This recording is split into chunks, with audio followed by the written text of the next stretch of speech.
Hey everyone, Felipe here. Welcome to another Tower of Saviors GNN news review. I was fully expecting Madhead to release news about the new Black Gold card this week, and honestly, of everything they could announce, I was not expecting the return of the Hatsune Miku collaboration. This return comes with new stages and brand new cards, but most importantly, it also comes with buffs to the original collaboration cards. I'm really excited to see what they did with this series, so without further ado, let's get started. For those of you that don't know, this collab was first released 4 years ago in September of 2019, when leader skills and team skills were more simple and enemy skills were not entire dissertations. For that reason, I'm excited to see what changes were made to these cards to make them viable for the current version of the game. First, we look at the HP bar mechanic. The only change to it is that it's now more flexible and you won't immediately lose all your EX combo if you miss the timing once. And next we have the 1% jackpot card, Lullaby Miku. The only changes to her leader skills is an additional 1.39 times increase to her HP and recovery, and a 3.9 increase to her team attack bonus. In terms of team skill, it has been adjusted to have more stat boosts and utility. The new additions are a 3-time boost to attack, HP and recovery for Hatsune Miku series, and a -3 skill cooldown for these series cards. There's more passive fuel increase, higher runestone effects, and more runestone possession effects. You can also break equal combo shield and puzzle shield. So yeah, in terms of leader potential, there's quite a lot of improvements to fit the current meta, especially the increase to HP, which is absolutely necessary to survive the newer stages. It also fixes one of the Makina's biggest weaknesses, which is the slow ramp up time, since you can now build fuel faster with her passive skills. In terms of her active skill, it has been adjusted to include more utility and more board debuff removals, which is actually pretty nice. Her skill is pretty decent, but it's not strong enough to pull for a 1% jackpot just for the active skill. Next, in terms of Mikaito, the only change to his leader skill is an additional 3.9 team attack bonus. His team skill also doesn't get too many changes. He gains a 3.9 times HP increase and a passive fuel increase and the ability to break puzzle shield. Given that I like this playstyle the most back in the day, it's a little bit sad to not see much changes to their skills. In terms of active skill, he also doesn't get a lot of changes. The only change is that runestones generated are now Makina runes, but that's pretty much it. Honestly, this is a very big disappointment to me. And this skill is great and it was one of the most powerful Makina skills back in the day. The problem is that nowadays there's too many enemy shields that a board of only water and heart runes is not going to cut it. In my opinion, giving this skill more utility like equal combo shield break or anti-runestone shield break would have been really good for it, and it would have been so much better. So, now we move on to Rin and Len, and in my opinion, they are the ones that got the most love out of all the 3 jackpot cards.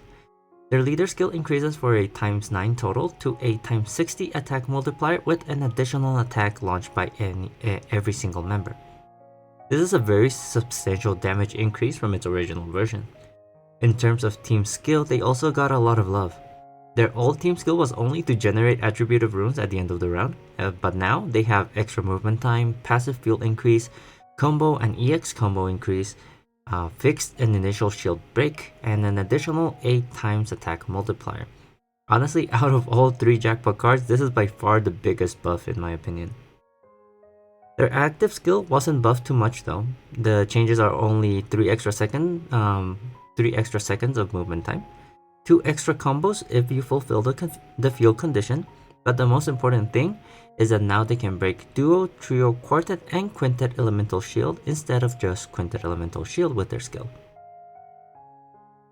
If I'm completely honest, these buffs are nice, but they don't really strike me as game changing at all. The only one that could be kinda worth getting would be Rin and Len, since their buffs are actually very significant.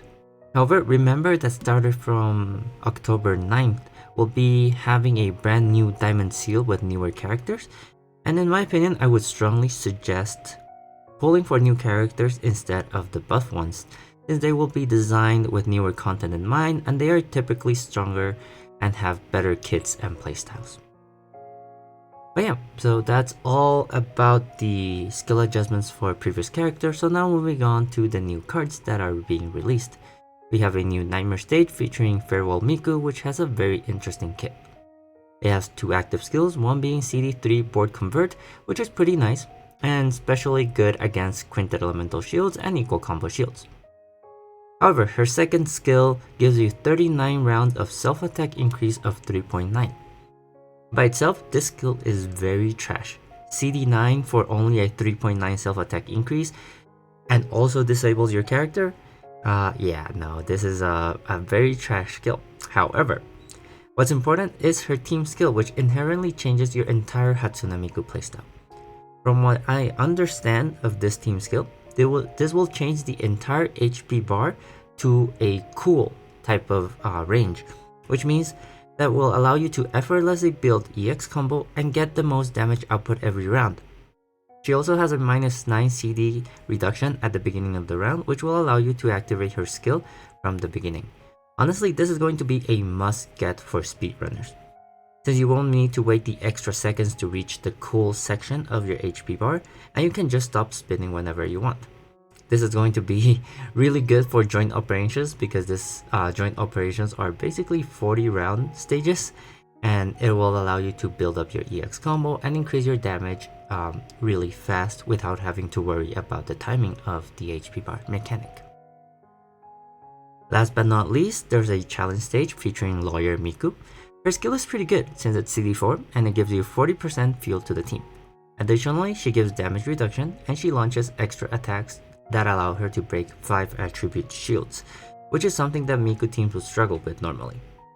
This is a pretty good card to keep since it can be used as a Makina support in the future as well, because her skill does not restrict you to only Miku teams. So I strongly recommend to farm 1 copy and keep it in your inventory just in case. But yeah, I'm personally really excited for this collaboration's return, and I'm even more excited for next week when they release the new details for the new Hatsune Miku Diamond Seal characters. In conclusion, don't pull yet, and wait for the news of the new characters to see their kits and see which ones are more worth getting. But yeah, that's all I wanted to say about this video. Please let me know in the comments if I missed anything or said anything wrong. And as always, stay tuned on my YouTube channel for more Tower of Saviors content. But for now, stay safe, stay healthy, and I will see you next time. Bye everyone!